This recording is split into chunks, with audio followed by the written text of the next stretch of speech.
Welcome back to B-Side Banter. This is another episode with another guest. I've got Cole. I'm super, super excited about this. You probably know the huge podcast that Cole basically has just started, and it's called Dissect.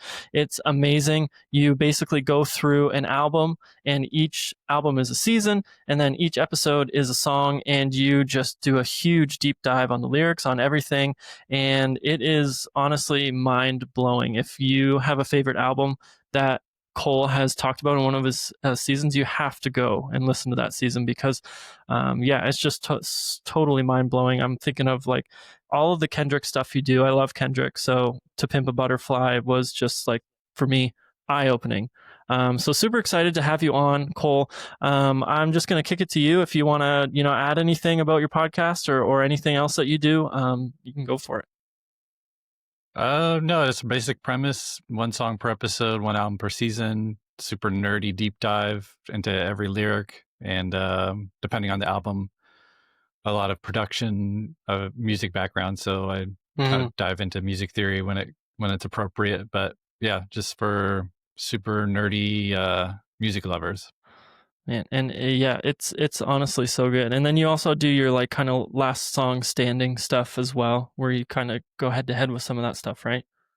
Yeah, that's the show we run on Dissect Feed once a year with Charles Holmes from The Ringer. And the premise of that show is usually one artist, and we try to determine their best song ever which is essentially kind of an excuse to just go through their entire catalog, and each episode focuses on one album from that artist and their discography, go through the whole catalog.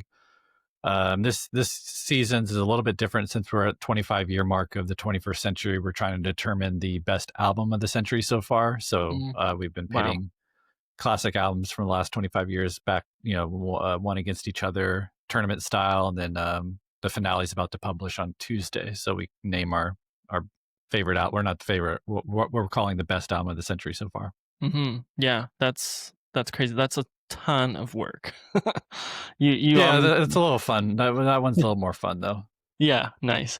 Yeah, and you're obviously used to that because clearly you put so much effort and research and all that stuff into all your Dissect episodes anyway. So yeah, you're used to the research, I'm sure. Yep. Awesome. Well, I would be like a little curious to understand from your personal music like preferences and a little bit about like the history, like kind of how you grew up with music. Because I think a lot of people can glean that you're a big hip hop person from your episodes and your seasons. But I would be really curious to hear like from the very beginning or, early on, what were you listening to? What were some artists, some songs, some albums that shaped you throughout your life? Let's see. The first CD I ever got, I think, was MC Hammer. So nice. That was, I guess, from a young age, I was always just organically attracted to hip hop. But I guess my music taste has never been pinned down to any one genre. It's always been pretty eclectic from the beginning. I remember my dad listening to the Beatles a lot, so I grew up listening to them and then later getting into them myself and really diving into their catalog. Another early CD I had was like Warren G Regulators, so it was kind of, and then, but, in the very same week I might've bought like a alternative rock Nirvana CD, you know what I mean? So it's just kind of like, I've always just been attracted to music. I'll go through certain phases, of course, where I'm get into one genre pretty heavily and then try to learn as much as I can. And I've kind of done that with, I would say, definitely most of the American genres of music. I've definitely kind of done my study and research on, not so much about like other countries, but so yeah, then I went to, I played in bands, learned how to play, self-taught musician, wrote music and all that. And then I went to formally study music in college. I went to college kind of late. I was in my mid-20s. And so formally studied music theory, formally studied classical music and really got into that. And then after that, it was kind of, Dissect was started just because I kind of missed writing and thinking about music like I used to do in college. So I kind of just forced myself to create a structure where I can start doing that again. Yeah, absolutely. No, that's amazing. Is there any, like, genre that you said you've pretty much researched everything, but is there any genre that you, had the hardest time kinda connecting with? Um, yeah, I don't know. I mean, I've never like a couple come to mind. Like country, like some of the older country I can get into, but country's Mhm. just definitely been a genre that I've kind of just not personal. I mean, it's not like I disrespect any music output at all, Yeah, or any genre. It's just like what connects to you personally. I would say absolutely. country's never really done it for me Mhm, personally, although there's some stuff that I do like. I'd say reggae has always been a tough one for me too. mhm. I guess I've never been like a vibe music person, Yeah, okay. and so there's a lot of genres that are like, and no offense to them, but exist off of vibes, Yeah. and groove and kind of Mhm, these. I've just never been into that music, mhm. although I respect it, But Yeah. I would say those are the probably the first two that come to mind. Yeah, interesting. I'm like, every time I talk to a guest that has a lot of hip hop interest, almost always the two genres, but definitely the one that has always been something that they're like, yeah, I'm not really into it is country, and I'd like be really curious, like to know. I'd have to do some research, but I'm curious why those two things just don't really go together. Yeah, I'm just not sure. Just thinking off the top of my head, I'm not. There might be a correlation, maybe not. I don't know. It's. I think this is the sound of it's just never appeal. Like especially modern stuff. I definitely, Mhm. if I'm going to listen to country, I'm going to put something on from like the '70s or that some of the older stuff. And then, Yeah. but if I'm Yeah. going to even go in that territory, I'd much rather just like listen to the blues or Mm, yeah. they're all kind of part of the same world Yeah. ish, and Yeah. coming kind Yeah. of from the same tree. Mhm. So if I'm kind of go to that tree, I'd rather listen to like, yeah, put on some Robert Johnson or something. Mhm. Yeah. Well, and there's like a bridge trying to happen right now where, the trap sound has Yeah. kind of gotten into country, and I don't know if that's like just upsetting to like more hip hop heads. Depends on who's doing it, I would say, Yeah. and what the Yeah. motivations are, Yeah. I think just like in all genres of music, the ones that are end up being super popular aren't usually the best, Mhm. but I praise someone like Shabuzi who's Mhm. doing it very organically Yeah.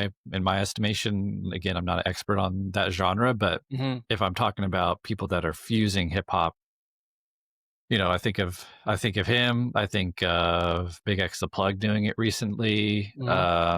and so those feel more organic to me Yeah. than some of the stuff I hear, which I'm just like, oh, you just took the poppiest of country songs and put some trap drums behind it, and I'm just like, Mhm. is that authentic? I don't know. Yeah. I don't feel it. Yeah, yeah, totally. Yeah, it's really interesting. It's something maybe I'll have to do some research into why hip hop and country don't really go together all that often. Another one that a lot of hip hop heads and fans don't really get along with is like metal or any of the subgenres of that, which is interesting because there's also been hip hop. Like, there's a lot of hip hop out there that is a fusion of hip hop and metal. I don't know what the genre would necessarily be called, but yeah, Yeah, I don't know. I would have to look at like sounds like a larger study that I don't know. I've never really looked into, yeah, so it's kind of hard to work off just generalizations or anecdotal experience. But mhm, I guess I could see that. yeah, yeah.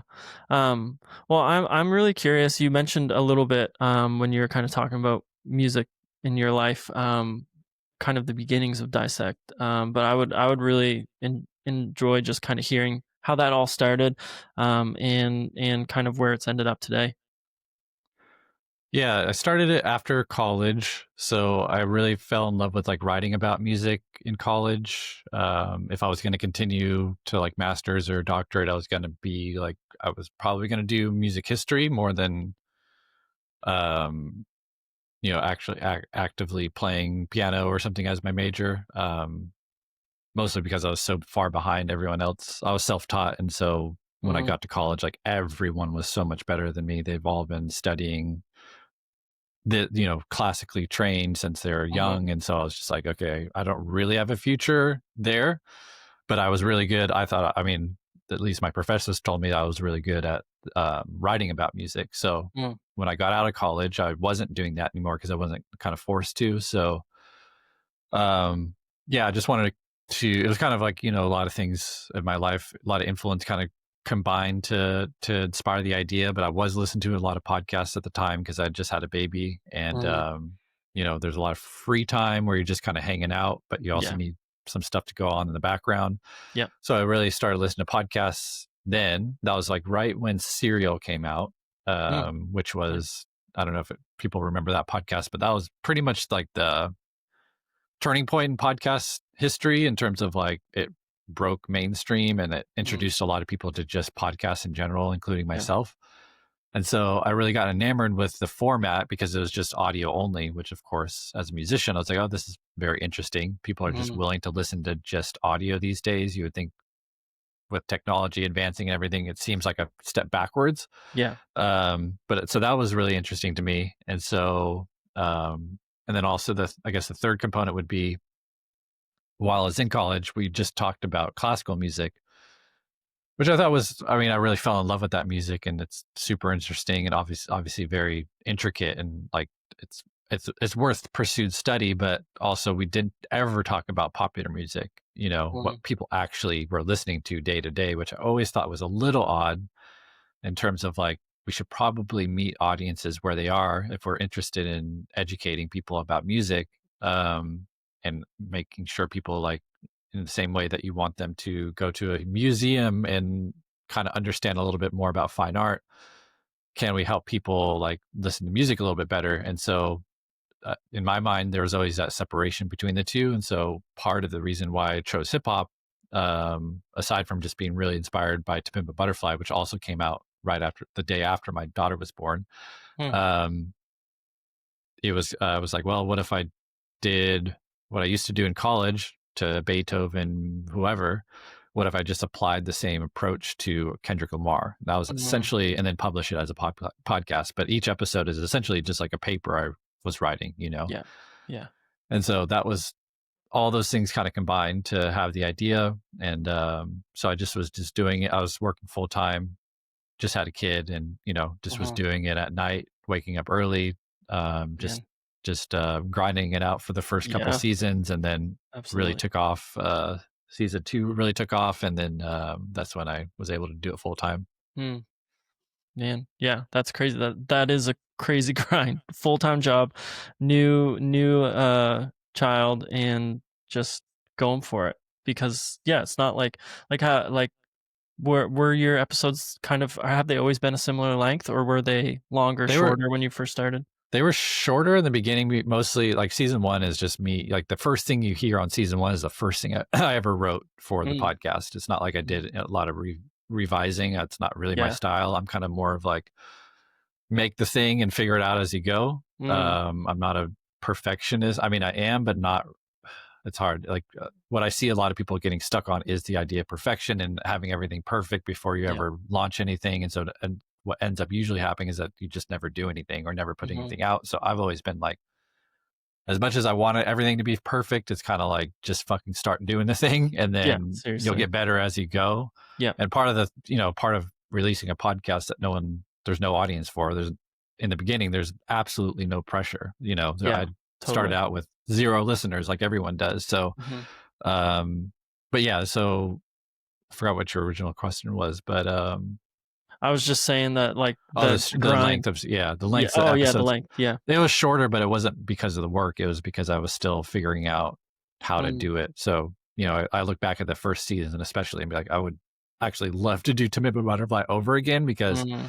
I feel like I missed a lot of stuff. The approach wasn't quite to my standard now. And Yeah. so, but it's what got me here too. So Yeah. I Yeah. don't, yeah. Hey, well, you're coming up on 10 years, right? Because like 2026 will be 10 years for you, right? From when Yeah, you. pretty much. I think I just hit 9 years a couple months ago, last month, Okay. something like that. Yeah. So So you could do, revisited 10-year anniversary to Pimp a it's a good Butterfly idea. Maybe I revisited if you should. really Yeah. wanted to. Yeah. That would be pretty cool. Um, Yeah, I would be really curious to know which of the seasons. I'm sure each one holds, a special place in your heart, kind of like, your kids. It's hard to compare, but do you have any seasons that really stand out as some of your favorite? I mean, definitely the first two, just because those are like the origin story, Mhm. and then season two on Twisted Fantasy was the one that broke through mainstream. So as much as Mm, my feelings on Kanye now are complicated, that season yeah, specifically changed my life. So yeah. I would say that one, those two stick out. But since then, let's see. The one I did with on Lemonade was Mhm, really fun because for the first time, well, for the only time I had a co-host, TT Shodia joined that season. And mm, so that was really fun to work with her. And obviously that's an incredible album by Beyonce. yeah, yeah, it is. And we did the film too, which was the first time I also implemented visual Mm, analysis, which I love film. So that was really cool to do. yeah, yeah. Um, Mac Miller season was pretty special, I would say. Radiohead might be the most fun I've had, just because it was Mm, such a departure from what I usually do in hip hop that I really got to nerd out on music theory mm, and do that. yeah, Um, and then I mean, Mr. Morale that I just did was probably the toughest season I've ever done for sure. okay, yeah, The most emotionally taxing. It was a long season. It was the first season I mhm, did on video, so that one was grueling, but like yeah, super rewarding personally. Just mhm, like what I learned about myself through Kendrick learning about himself, and apply, mhm, when you're analyzing someone, analyzing themselves so much, yeah, it actually forces you to analyze yourself in the same way. So it's like that totally. was super intense one for sure. Yeah. Yeah, that's, like, such a heavy album to go through. Like, there's just like, it's just so raw. Like you said, you can't analyze that without analyzing yourself. That's impossible.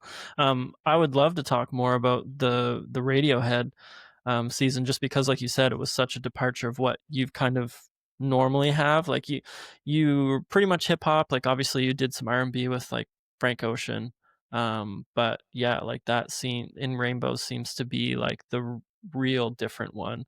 Um, so what kind of drew you to do that season? Yeah, I mean, at that point, I was kind of looking for a break from hip hop, just because I Mm, had done like what at that point I think I've done 10 seasons plus like a couple mini seasons, and all of them mm, on hip hop or hip hop adjacent with Frank yeah. Ocean or um. So I was just the Radiohead's my favorite band of all time. In Rainbow is one of my favorite Mm, records of all time, and okay. so I was interested to see if there was an audience for it, which there was, and so and then I just wanted to talk about music theory more than Mm, I have yeah. been. Not to say you can't do it through hip hop. It's just different. Hmm. Just especially Absolutely. because if you're working with like sample based music, it's just a different approach. Yeah. Yeah. So I wanted to talk a lot about that, and so that allowed me to, obviously radio. I think that season specifically, it was like sometimes more than half the episode would be on music theory and Hmm. production, where usually on the hip hop, it's more like 80-20. Yeah. Yeah. Lyricism is so important to hip Mm, hop, obviously. hmm. So, Yeah. um, yeah, that was actually really, really fun. And when it was, there's a short album. So when I was done, I was like, man, could I just like do Kid A right now too? Like, let me just go Yeah. back to back. Yeah. Yeah. But I would love to go back to them at some point. I think Mm, Kid A would probably be the one I would do. yeah. Um, Yeah. I think OK Computer would be fun, but so much has been written about that. I'm just kind of like, Mm, I don't know. Kid A is yeah. a little more interesting to me. Yeah. Yeah. The you already kind of divided Radiohead fans when you said that In Rainbows is your favorite album of theirs, because so many are so hung Oh up no, on yeah, no. Kid A is my favorite. I would Kid A say, is your favorite. Okay, that's yeah, also divisive. I could think, because like most people are like, okay, Computer is yeah. a lot of people. I like. Obviously, that's a masterpiece. I just Yeah. like. I really got into. I mean, I was a Radiohead fan. I mean, Kid A was the album that I really became a Radiohead fan because Mm, at some point in my life, I just got sick of hearing guitars, which they did yeah. too, or at least Yeah. Tom did. So, so Yes. when they came out with the Kid A, I was like, Yeah. okay, this is like Mm, that's what I'm really into. Is that the fusion of electronics, Mm-hmm. with some guitar, with some Yep. songwriting, with some hypnotic loops and stuff. Like Yep. that's it's exact. If I were to make music again, it's like that's the kind of music that I would make. Um, so Kid A is definitely my personal favorite. It also was released at a time in my life. I think I was 18, 19, Mm. 20, something like that. I'd have to go back, but it was just like, such a formative time in your Yeah. life in terms Yeah. of discovering music and it influencing a really part of your life where you're really finding yourself. And so like it's just that it hits every box that you'd want in your favorite album. That's Well, and plus what it means historically. yeah. Yeah. We did Absolutely. a Daft Punk Discovery versus Kid A episode on this Oh, Last okay. Song Standing season, and I need to go back and watch that. I didn't see that one. yeah, it's super. That was probably one of the best episodes I've ever, like, at least in terms of like my Mm. personal favorite episodes ever. Like that's one of Yeah. them. It was Okay. really really fun. Yeah. It's awesome. For me, like Kid A, there you have these moments with music. I think sometimes where you're like, if I could only go back and like experience that for the first time again. In Kid A, hearing everything in its right place start. Yeah, like the first time I ever listened to it, I had headphones on, big over ear headphones, and I was just like blown away. Like that intro, just everything that they have musically going on with that starting. Yeah, it's like such a nostalgic thing now. Whenever I listen to that, I'm just like transported back to that moment where I was sitting being like, this is the best thing that has ever happened in music ever, was kind of my like thought as soon as I was listening to that. So I'm there with you with that being one of my favorite Radiohead albums. I do think I go back to In Rainbows a little bit more listening to it, but yeah, the experience I had with Kid A was just unlike anything. Yeah, that's I think that's my experience with a lot of my favorite records. Where I'll probably listen to In Rainbows more. Mm, Kid A is always an event when I listen to it. That's the yeah. same feeling that I have with Kendrick Lamar. I probably listen to like GNX or even Damn maybe, or Good Kid, Mad City more than a To Pimp a Butterfly or even a Morale. But Mm, every time I listen to Morale or To Pimp a Butterfly, it's an event. It's like yeah. those are the albums you can't. They're not really meant to just be played casually Mm, in the same, and like, not to say that the artists themselves created it in that way, but yeah. like In Rainbows is, I think, like, maybe objectively an easier listen than Yeah. Kid A, but Yeah. you put on Kid A at night driving, like Mm, talking about experience, like yeah. every single time. Yeah, absolutely. Have there ever been any like albums, because I'm sure you listen to them like constantly while you're doing obviously your season, your episodes. Are there any albums that you've almost ruined for yourself for like because of that? No, I mean the albums that I picked.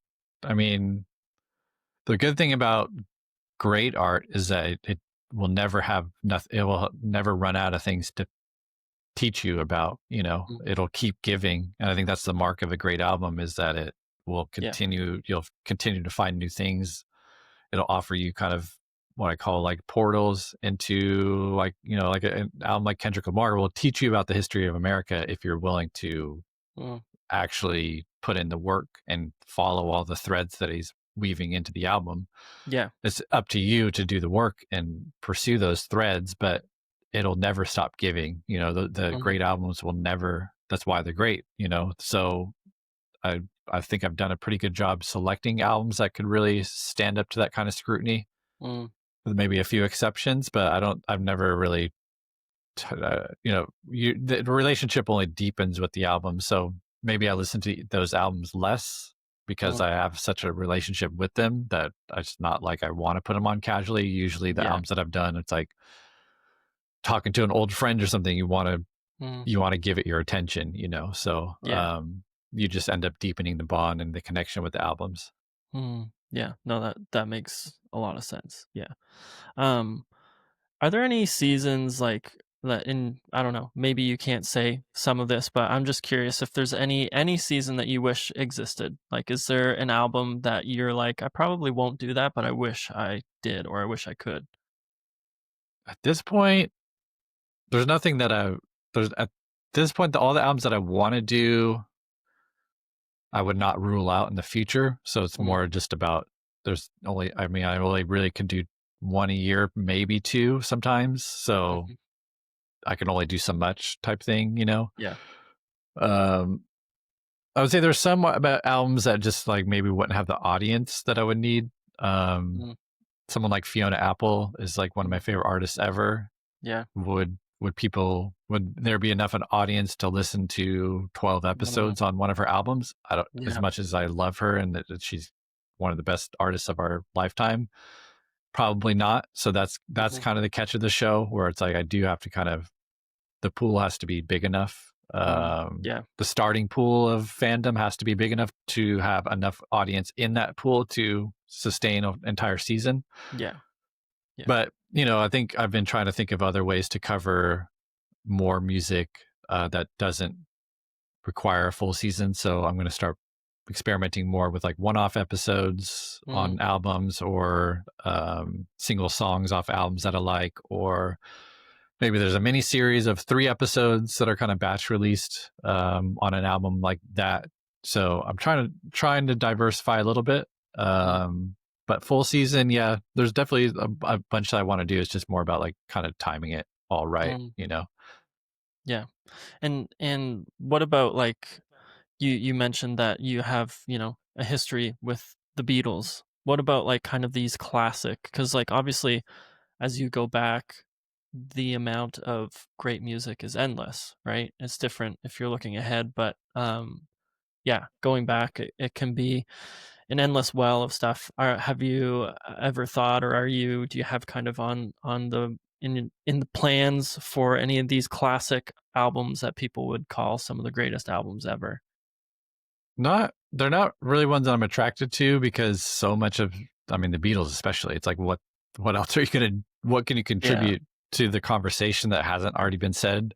I think what I would contribute to something like that is just like centralizing a lot of information and putting it all in one place. So I think that would be the service I would provide in something like that, which might be enough to eventually do it. But I'm more interested in like naming what I think is going to be like the Sergeant Pepper of our generation and doing it now, rather than wait 50 years and be like, oh yeah, that was the greatest album. You know what I mean? It's like, well, To Pimp a Butterfly is that. There's like unarguably that is a Sergeant Pepper level album of our generation, of our personal lifetime.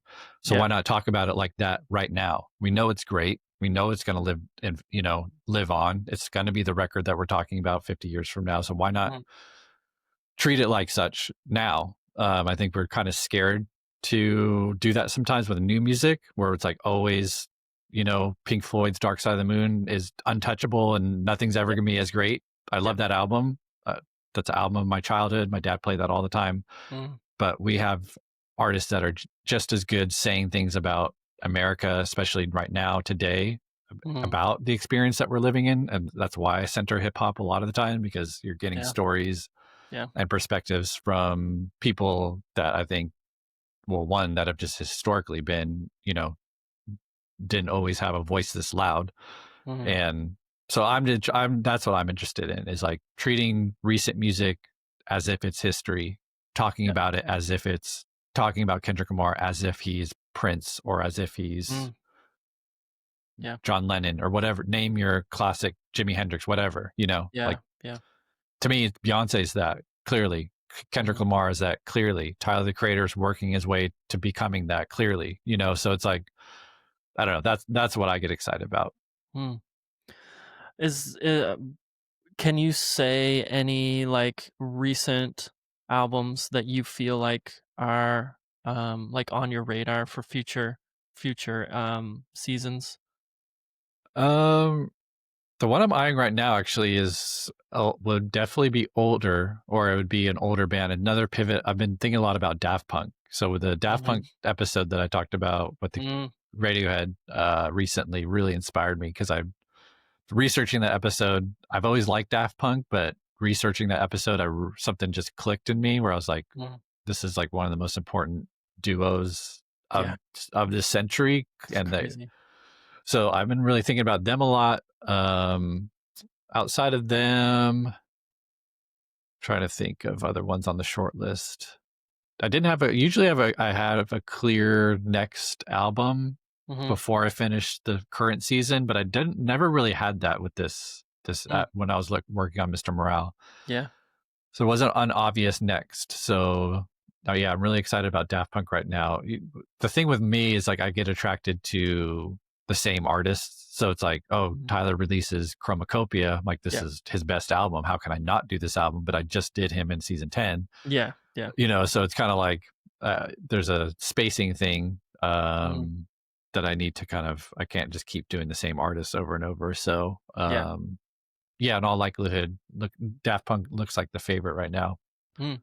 which Well, which I'd be really excited about because it'd be yeah. another Radiohead type season where it's like Mm-hmm. they literally don't have lyrics a lot of the time, so it'd be a lot of Yeah. going over history of electronic music, going over Yeah. production Mhm. techniques, sampling, how to sample, how to affect synthesizers, how to create sounds. So that's sounds super fun to me. I haven't really got to do that so much.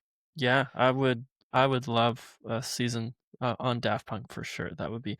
Would you think like Discovery is where you would probably land? That's my favorite album for sure. But since number of reasons why I would go with this approach probably is that one, they've formally retired, so we Mm, can actually look at their entire career it's and know true. what it is, unless they Yeah. come back. But even then, it's kind of like it's Mhm. self-contained right now. Yeah.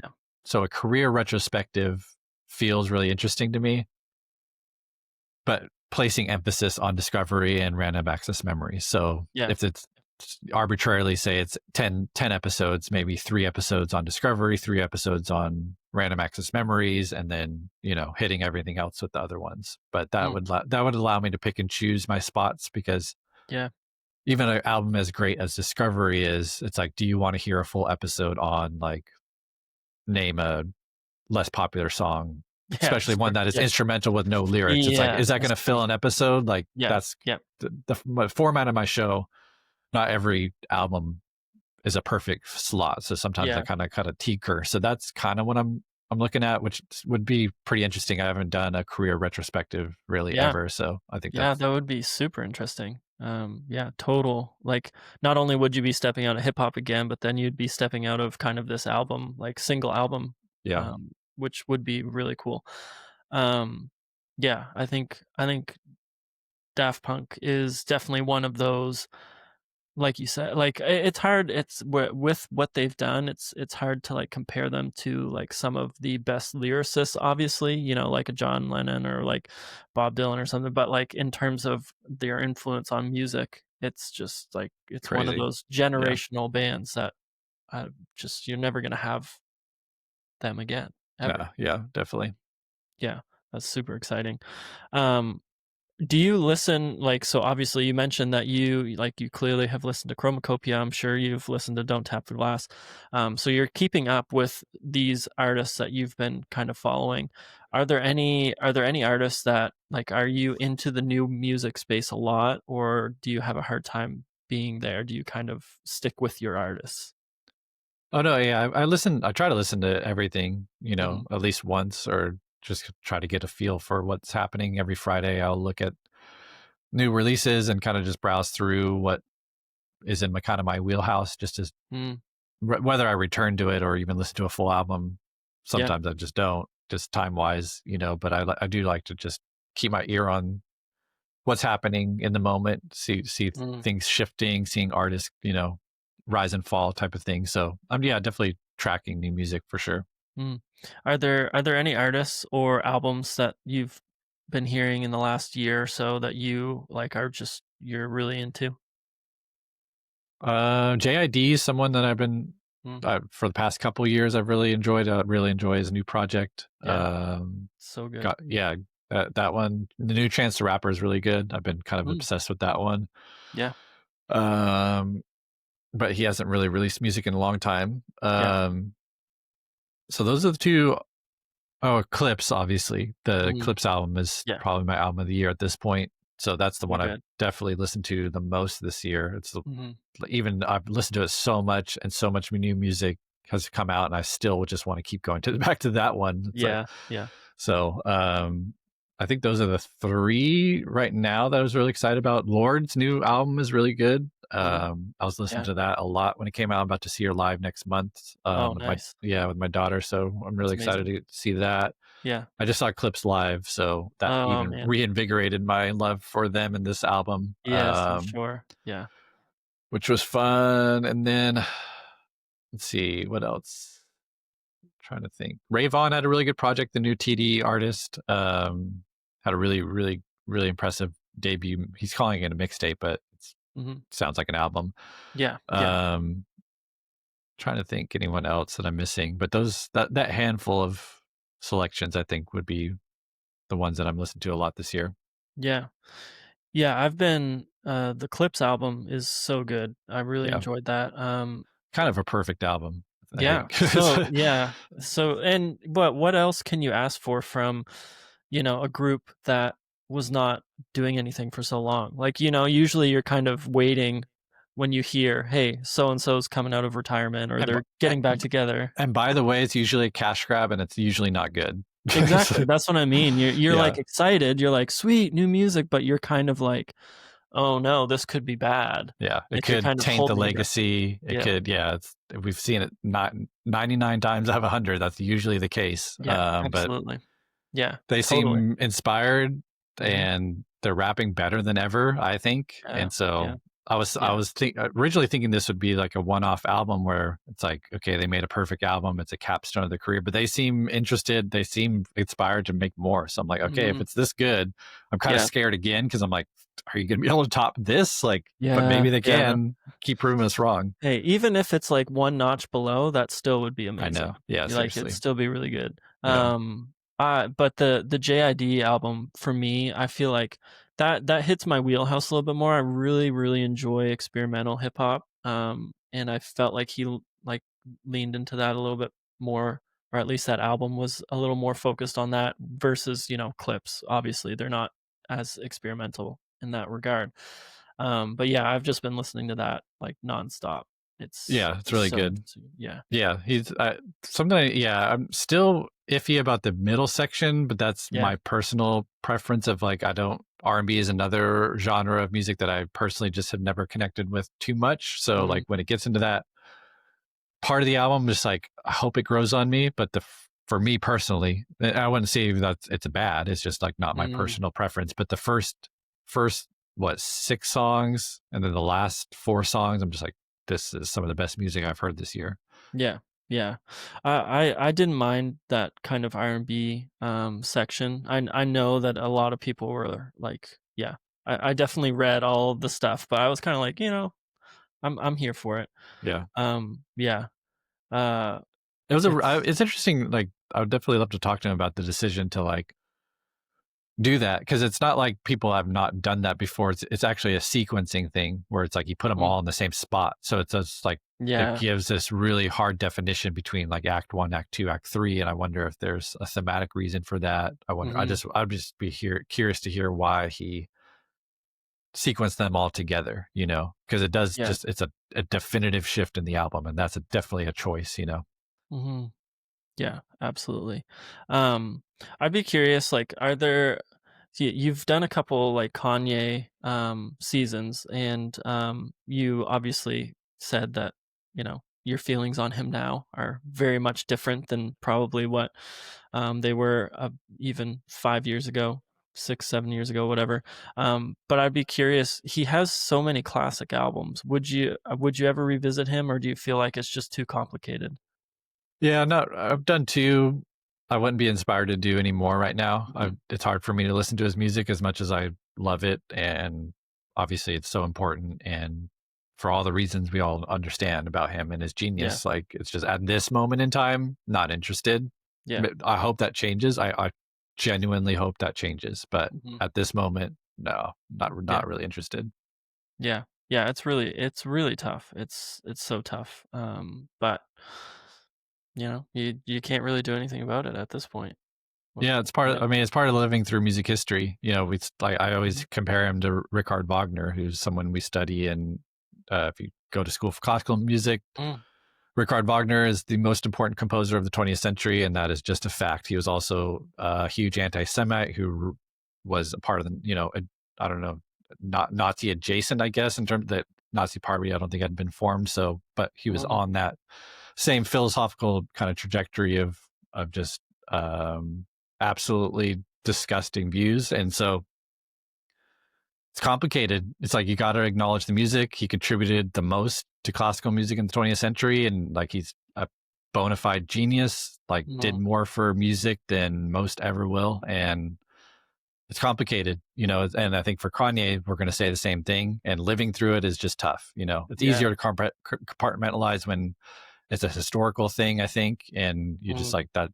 It's just the full, you understand the full package. Yeah. From day one. Yeah. Where Kanye, it's like we've lived through the highs of like being really inspired, seeming like he had the kind of world. He was carrying the music world on his back for a while, and like just like, oh, this is the guy. He's going to usher in like all these great things for music, and even when he got into clothing and other arts, it was just like so exciting. And then to see how things kind of took a turn has been really disheartening to live through, as a music fan and a music, I wouldn't call myself a historian, but someone that kind of makes career or living talking about music. It's just, I'm very close to it. And it's just like, it's a bummer, but it's also mixed up with mental health stuff clearly. And it's just like one of those things where it's like, sucks. But hopefully he turns the corner one day, Yeah, totally. No, I totally get that. One thing that I'd like to kind of go through, I'd love to hear, and this could be gleaned from your seasons, but I'd love to hear what would be 5 must-listen albums for you. Yeah. See, I would say To Pimp a Butterflies would probably be number 1 in terms of like this moment in time, this moment in history, an album that captures a lot of living in America in the 21st century. I would say that would probably be the starting point for me. Let's see. If I'm trying to honor, it depends on this, like what you're trying to do with the list, in terms of like, yeah. But for me, I think, well, I don't know. Maybe I'll just give my personal 5 favorite albums ever. Might just be easier than try to like cover the music history. But yeah. So To Pimp a Butterfly, Kid A, and Kanye West Yeezus are probably my top 3 albums, especially of recent generation, of this century, I would say. So those would be kind of top 3 for me. Trying to think. If anyone hasn't listened to like classical music, I would say, if you did Beethoven's 7th Symphony, might be an interesting one to listen to as an introductory to classical music. Just because that was super important to my life and like learning to love classical music, which is something that I just never thought I would ever be able to do growing up. Like, I think there's a lot of great music that we don't, if you're outside of academia, that just never gets listened to or talked about. Obviously it's super old, so I get it, but returning to some Beethoven might unlock something for you, so maybe start Beethoven's 7th, or even Beethoven's violin concerto is really good too. Actually, do the violin concerto, because it's a little more, the concerto, it's like, there's more top line melody, which I think people can connect to a little bit more because it emulates a single singer, whereas orchestra, it's a little harder. So violin concerto by Beethoven, and then let's see, number 5. Yeah, maybe I'll throw back to the Beatles. Do Revolver. It's probably my favorite Beatles album. Nice. Yeah. Yeah. I'm glad to some degree, even though, every Beatles album is like splitting hairs to some degree, but I'm glad that it's not Abbey Road. I love when I love when there's the different ones in there. Yeah. Revolver. Is that the consensus pick? Is Abbey Road the consensus? I think it maybe is ahead by, just a little bit. I see. I like Revolver probably because of the same reason I like Kid A. Because it was the transition album. I guess maybe Sgt. Pepper was the real transition, but Revolver has enough weird stuff of like these kids experimenting with new stuff for the first time, like you can hear them like playing with new toys kind of. Yeah. In the same way Kid A is like, yeah, it's like they didn't really know what they're doing with all that stuff. They were just kind of playing around and made something that sounds cool. Yeah. And so I think I like that. And so, but also like for me, the Beatles, the poppiness of the Beatles is kind of what I love about them. So it's like when you get the more, and I get that's a through line throughout their entire discography, but Revolver kind of teeters on the line of like, this does sound like their early work, but also points to their later work. And so I kind of like that bridge aspect of Revolver. Yeah. Yeah. No, that's totally justified. Fair. I'd be curious, because there's also a lot of debate out there between Kendrick Lamar's best album or people's favorite, between To Pimp a Butterfly and Good Kid, Mad City. For you, what puts To Pimp a Butterfly over top of Good Kid, Mad City? Yeah, so the latest episode of Last Song Standing is Good Kid, Mad City versus To Pimp a Butterfly. So we talk a lot about this. So if you're interested, everyone can listen to that. But it's more really just a personal preference. The more time away from To Pimp a Butterfly's release, I think it stands as a landmark of music history, and I don't think that'll ever change. But I think Good Kid, Mad City's prominence, especially like commercially, just cannot be denied. And I would think, while To Pimp a Butterfly might be more explicit in its messaging, I think Good Kid, Mad City, even though it's Kendrick's personal story, is just as rich and just as informative and expressive as a To Pimp a Butterfly about kind of America. It just doesn't have the White House on the cover, so I don't know. To Pimp a Butterfly will always be my personal favorite because, one, it inspired Dissect.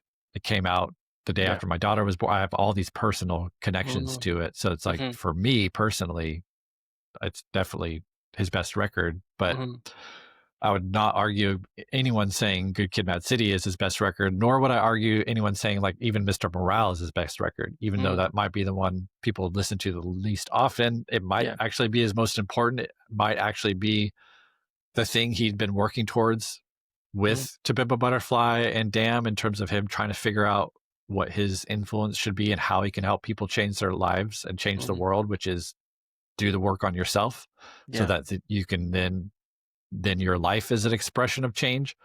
And so the genius of Mr. Morale is that it's like an album where he's saying, I'm not the guy.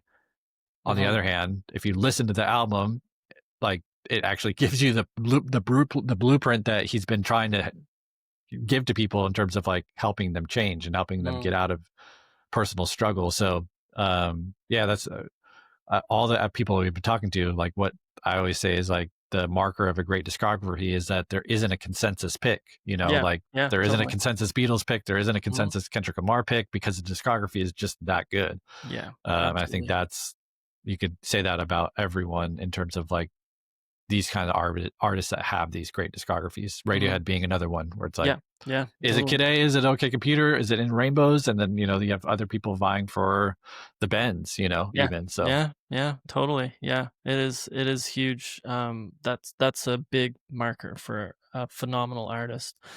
Let's pivot then to artists. Give me your artist Mount Rushmore. So your 4 top artists. My I'll just do personal. Just kind of talked about them all. Kendrick Lamar, Radiohead, or Tom York, I get, or Johnny Greenwood. If we have to pick one person to represent them, I'd probably pick Johnny, just because. Yeah, I think without Johnny, he's kind of the Scottie Pippen to Tom York's Jordan, because I don't think. I mean, I know Radiohead is just not what it is without him. Tom York has benefited so much from Johnny Greenwood. It's crazy. And not that he doesn't credit him or, don't take that the wrong way. But so those would be definitely my first 2 top of mind. Let's see. Who else would I put up there? If it's my personal list, I'd definitely put Bob Dylan up there. Okay. As someone is obviously a great marker on music history, but also personally someone that I was really inspired by, was obsessed with in my early 20s. So I'll put him on my personal list. And then let's go Robert Johnson for the Okay. last one. Just Yeah. he's another person I learned how to play blues guitar through his music. I learned how to play tried to play every one of his songs on guitar, and Mm-hmm. enamored with his story. Obviously, his influence on not just blues music but all music is pretty vast. Mm-hmm. I love the darkness of his music. The Mm-hmm. things he was talking about at that time were pretty spicy. So Yep. I kind of like that Yep. aspect of it. It's kind of like he would definitely have, I don't know if he'd be a hip hop artist today, but he definitely feels like he has some hip hop in his DNA, even Mm-hmm. though he's working Mm-hmm. with in the 20s. But so Yeah. I would say, yeah, I'm comfortable with that four. Yeah, man. Super diverse list. I love it. I love it. And then yeah, the last pick is just out of left field, which is amazing. Yeah, yeah, there's a bunch of, when I like an artist, I just get totally obsessed, obviously. Mm-hmm. So he's just one that I've watched all the documentaries, read all the books, Mm-hmm. learned all the music. There's not much music for him, but learn Yeah. how to play all the music. And so, yeah, he's another one. Bjork would be another one that I would consider for sure. Yeah, man. Um, Yeah. Joni Mitchell would be Yep. another one. Uh, yeah, there's a number of them. I feel like Bjork doesn't get like enough credit Yeah, for what she's done for music. Like I feel like it's just crazy. What? yeah. I think for her case, it's like she just never had the commercial smash that you kind of need Yeah. just to get you over that. Like, because music lovers understand, Mhm. Mhm. but to reach the critical mass to really get you over the top, you kind of need the one song. It's like Yeah. Daft Punk had. I guess Get Lucky ended up being their biggest song, but it's like they Mhm. had, even before Random Access Memories, they had One More Time. Yeah. Yep. So it's like you just you kind of need the one, and she Mhm. just never quite had that. Not that she's ever reaching for it, but Yeah. it's like I Yeah. think that and just off the top of my head, I think that's kind of the differentiating factor with her.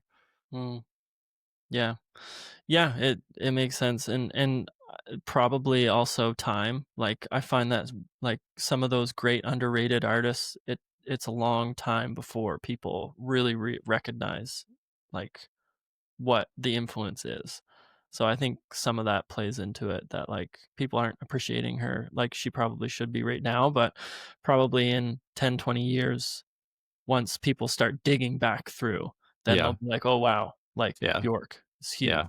I can see that, especially with younger generations. I think it's inevitable because she was Mhm. so weird, and like I Yeah. think think kids in the future will connect with her. Yeah, yeah, totally, totally. Well, we've been going for almost an hour here. I super appreciate you coming on, but we'll probably wrap up. It was a lot of fun. It was great to kind of get kind of a little bit behind the scenes of Dissect. Just so cool. The concept, and really appreciate everything that you do in the music world and the music space, and all the stuff that you kind of put out there is just super awesome. Obviously, you put a ton of effort and work and thought into it. Really appreciate it. The several seasons that I've listened to, it just increases my appreciation for these artists that I already love. So that's just amazing. Sweet. Yeah, I'll plug one thing because Yeah, go for I it. don't think it's public yet, but it'll probably be public soon. I'm gonna do. I think it'll be my first kind of live episode, and it happens to be in Fort Oh, Worth, nice. Texas, where you are like kind of. I don't know if that's near Nashville, but I would assume Mm, it's somewhat nearish. close. Yeah. Okay, but so if anyone's in the Texas area, it's Yeah, going to be in February, so it'll probably be formally announced soon. But it's going to be on Radiohead, so that's amazing. it's part of Wow, a music festival there. So that's so cool. anyone's in the Wow. area. Yeah, go to that. I might have to make a trip out. That's pretty cool. That'll be really awesome. Yeah, well, listeners out there in the Texas area or anybody that's just, obsessed with Dissect, go for it. Go and check it out. Yeah, thank you again for coming on. I really appreciate it. And maybe down the road we'll have you back on again talking about some new seasons. That would be really cool. Cool, man. I appreciate Yeah. it. Awesome. Well, listeners out there, tune in next week for another episode, another guest, and go follow Dissect Podcast. You won't be disappointed, and check out this live event. All right, we'll see you guys next week.